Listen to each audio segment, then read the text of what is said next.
महोदय, जो लोग गंगा जल के अस्तित्व पर प्रश्न खड़ा कर रहे थे, उसका जवाब भी वहां के एक वैज्ञानिक ने दिया।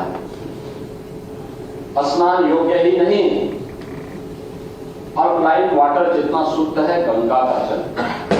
ये है डॉक्टर, इन्होंने प्रयागराज में अपनी स्वयं की लैब से इस बात को साबित किया। Uttar Pradesh pollution control board ने भी और अब केंद्रीय पॉल्यूशन कंट्रोल बोर्ड ने भी इस बात को साबित किया कि गंगा जल में और ताकत है कि अपनी शुद्धि को बनाए रखने की सामर्थ्य उसमें है। और यही कारण है कि इतने बड़े पैमाने पर आने वाले श्रद्धालुओं के बावजूद ये सभी कुछ वहां पर देखने को मिला है और ये सभी चीजें हम वहां पर आज भी अनुभव कर सकते हैं। महोदय, दिल्ली की रिपोर्ट माननीय मुख्यमंत्री दी और उसका बोर्ड ने ही दिया था, कोई पार्टी ने नहीं दिया। आज पॉल्यूशन कंट्रोल बोर्ड की वो रिपोर्ट कैसे, कहां से गई और किसने दी है, ये latest central pollution control board की रिपोर्ट है, जिसमें उन्होंने कहा है कि 17 जनवरी के वो संगम पर कोलिफॉर्म की मात्रा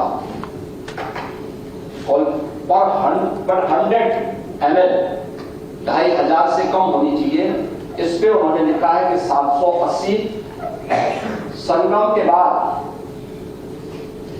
वाराणसी की ओर जाने वाले घाट पर 280 और यमुना के पुराने ब्रिज के पास यह 760 के आसपास इन्होंने इसका आंकड़े जारी किए हैं।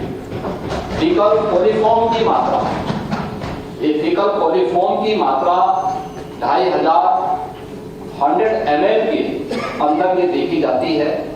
3 प्रकार की चीजें जल की शुद्धता के मानक बनते हैं, एक बीओडी, दूसरा डीओ और तीसरा फीकल कोलिफॉर्म। ये तीनों में संगम स्थल जहां पे श्रद्धालु स्नान कर रहा है, करोड़ों श्रद्धालु संगम में स्नान कर रहा है, ये तीनों उस दायरे में है जो पॉल्यूशन कंट्रोल बोर्ड के मानक हैं और उन मानकों को पूरा करता है। आप लोग कुछ भी बोल सकते हैं, कुछ भी कर सकते हैं, कुछ भी अपने तरीके से उसको प्रस्तुत कर सकते हैं, क्योंकि आप लोगों ने तो प्रयागराज महाकुंभ को बदनाम करने के लिए कोई भी ऐसा दुष्प्रचार नहीं छोड़ा जो मैं किया हूं। किस तरीके के वक्तव्य दे रहे थे आपने देखा होगा प्रयागराज के बारे में। आप लोग ये दुष्प्रचार कर रहे थे, कितने लोग मर गए। आपका सोशल मीडिया हैंडल गोरखपुर और बस्ती मंडल का दे रहा था कि गोरखपुर बस्ती मंडल के 35 लोग मर गए। वे 35 के 35 लोग अपने घर पहुंच गए। प्रयागराज के कोटिपुरु वो बेचारे ये लोग दुष्प्रचार करते रहे तो मर गए और पता लगा कि जिस दिन ब्रह्म भोज रखा था उसी दिन कोटिपुरु अपने घर पहुंचे तो लोगों ने कहा कहां थे। उन्होंने कहा कहां था, मैं तो कुंभ में घूम रहा था। 12 दिन तक घूमते रहे। कहा कुंभ में, उसने कहा भाई क्या कुंभ तो हम लोग आयोजक हैं, हम लोग इस आयोजन के हिस्सेदार हैं। जगह जगह भंडारे लगे हुए हैं, रोज भंडारा खाता था, किसी आश्रम में जाके सो जाता था और फिर सुबह स्नान करके फिर दिन भर घूमता था। मॉडर्न वाले भी सर आ गए क्या जिंदा होता है? बैठी है वो मॉडर्न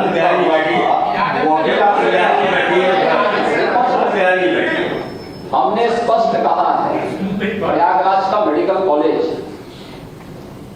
वो पूरे प्रयागराज जनपद का है। प्रयागराज में कुंभ क्षेत्र एक अस्थायी जनपद बनाया गया है और प्रयागराज जनपद अलग है। पूरी कमिश्नरी का प्रमुख मेडिकल कॉलेज है। कोई भी एक्सीडेंट होगा, कोई भी बीमार होगा, कोई भी व्यक्ति किसी अन्य नेचुरल डेथ के कारण जाएगा तो वो सारी डेड बॉडी आपके मेडिकल कॉलेज में पहुंचेगी। और इसीलिए हमने कहा ना, जिसकी जैसी दृष्टि थी उसको वैसी सृष्टि नजर आई। और ठीक कहा, सोशल मीडिया हैंडल पे जो सज्जन इस पे टिप्पणी कर रहे थे कि गिद्धों को केवल भांसी नजर आ रही थी, उनको स्वच्छता नजर नहीं आ रही थी, उपचार हो रहे हैं ये नजर नहीं आ रहा था, वे केवल इस पे नजर लगाए थे कैसे बदनाम कर सके। कोई पार्लियामेंट में कह रहा है हजारों लोगों की मौत हो गई। डिजिटल कुंभ का परिणाम है 28,000 लोगों को उनके परिवारजनों से दिलाने का काम किया। और हम लोग परेशान इस बात को लेकर के थे, घर की पत्नी को वहां गुम करने के लिए लोग गए, लेकिन पता लगा कि वो फिर से डिजिटल कुंभ में ढूंढ करके उनके परिवार वालों से दिला दिया। एक बात में 3 दिन बाद दिला दिया। तो इनकी परेशानी तो इस बात को लेकर। तो ये महोदय, ये सभी चीजें वहां पर हम लोगों को इस रूप में देखने को मिली।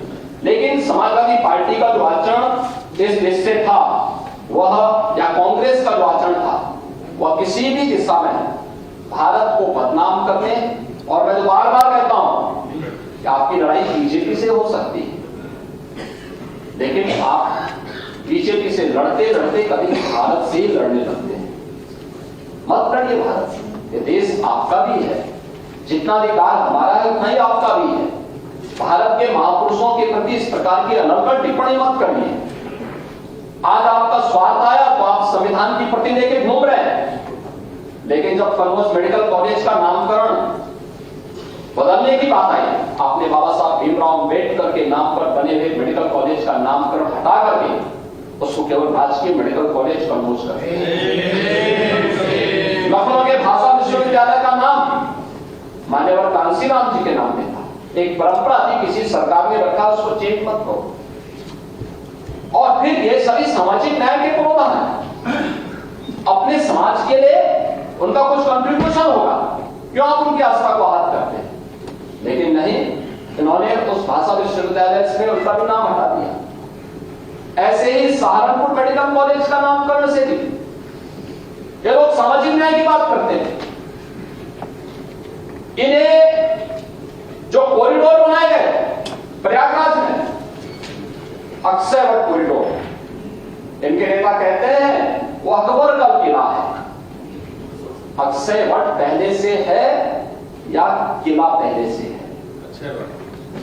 अक्षय वट है। अक्षय वट की अगर आप चर्चा करेंगे तो वेदों में उसकी चर्चा होती है, पुराणों में उसकी चर्चा होती है, अर्वाचीन ग्रंथों में उसकी चर्चा होती है। अकबर का कालखंड कितने समय हुए थे, लेकिन ये कहते हैं कि ये अकबर का किला है। सरस्वती कूप है वहां। सरस्वती कूप के बारे में कहते हैं कि सरस्वती नदी बहती है। अब दृष्टिकोण देखो ना, क्योंकि कभी देखे नहीं। अगर अक्षय वट कॉरिडोर का निर्माण सरकार ने किया, इनको पैसा फालतू लगता है। सरस्वती कूप का कॉरिडोर का निर्माण किया, तो इनको फालतू लगता है। बट लेटे हुए हनुमान जी, जिनका अभिषेक करने के लिए मां गंगा प्रतिवर्ष आती है, अगर वह कॉरिडोर का निर्माण किया तो इनको एक पैसा फालतू लगता है। श्रृंगवेरपुर में निषाद राज का कॉरिडोर बनाया, भगवान राम और निषाद राज की प्रतिमा स्थापित करके कॉरिडोर बनाया, जिनको एक पैसा लगता है। महर्षि भारद्वाज का कॉरिडोर बनाया, जिनको एक पैसे फालतू बेकार लगता है। अगर हमारी सरकार महाराज सुहेल देव का भव्य स्मारक बहराइच में बनाती है, विजय स्मारक बनाती है, जिनको बेकार लगता है। प्रयागराज में ऐसे 12 स्मारक बनाने का काम हमारी सरकार ने महाकुंभ के दौरान किया। इनको एक पैसा लगता था, ये पैसा क्यों खर्च हो रहा है? 200 से अधिक सड़कें वहां बनाई गई, चौड़ी करोड़ पर, सिंगल से डबल लेन, डबल लेन से 4 लेन, 4 लेन से 6 लेन,